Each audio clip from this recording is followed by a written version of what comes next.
ಹುಟ್ಟಿದ ಮೊದಲ ಹೆಣ್ಣು ಮರಿ.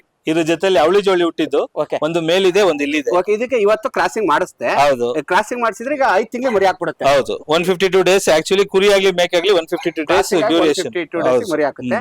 ಈಗ 150 ಡೇಸಿಗೆ ಮರಿ ಹಾಕಿ ಈಗ ಆಮೇಲೆ ಹಾಲು ಕುಡಿಯಕ್ಕೆ 2 ತಿಂಗಳು ಬಿಡ್ತೀವಿ. 2 ತಿಂಗಳು ಬಿಡ್ತೀವಿ. 2 ತಿಂಗಳು ಆದ್ಮೇಲೆ 3ನೇ ತಿಂಗಳು ಮರಿಗಳಿಗೆ ನಾವು ಬಾಟ್ಲು ಫೀಡ್ ಮಾಡ್ತೀವಿ 1 ತಿಂಗಳು. ಇದು ತಿರ್ಗಾ ಕ್ರಾಸ್ ಆಗಿ ತಿರ್ಗಾ 5 ಮಂತ್ಸ್ ನಿಮ್ಗೆ ಮರಿ ಬರುತ್ತೆ. ಟೋಟಲ್ 14 ತಿಂಗಳಿಗೆ 2 ಸಲ. ಆಕ್ಚುಲಿ 12 ತಿಂಗಳಿಗೆ ನಿಮ್ಗೆ 2 ಸಲ ಸೂಲ್ ಬರುತ್ತೆ. 14 ತಿಂಗಳು 14 ತಿಂಗಳು ತಿರ್ಗಾ ಇದು ಹಾಲು ಕುಡಿಯಕ್ ಬಿಡ್ತಿರಲ್ವಾ, ಸೊ ಅದು ಸೇರಿ 14 ಆಗುತ್ತೆ. ಮರಿ ಕೊಡೋದ್ ಲೆಕ್ಕ ಅಂದ್ರೆ 12 ತಿಂಗಳು ಲೆಕ್ಕ ಬರುತ್ತೆ. ಓಕೆ, ಯಾರಿಗೆ ಒಂದು ನಾರಿ ಸುವರ್ಣ ನೋಡ್ಬೋದು.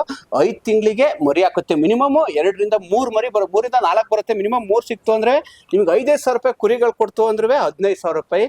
ಒಂದು 5 ತಿಂಗಳಿಗೆ 15,000 ರೂಪಾಯಿ ಅಂತ ಸಾಕು ಸರ್. ಇದಕ್ಕೆ ಫೀಡ್ ಎಲ್ಲ ಬಂದು ಏನೋ ಸ್ಪೆಷಲ್ ಫೀಡ್ ಇದೆಯಾ? ನಾರ್ಮಲ್ ಸರ್, ಜೋಳ ಏನು ಗೋದ್ರೇಜ್ ಫೀಡ್ ಇದೆ. ನಾವೇನು ಮಾರ್ಕೆಟಿಂಗ್ ಮಾಡ್ತಿಲ್ಲ, ಗೋದ್ರೇಜ್ ಅವ್ರದ್ದು ಫೀಡ್ ಇದೆ.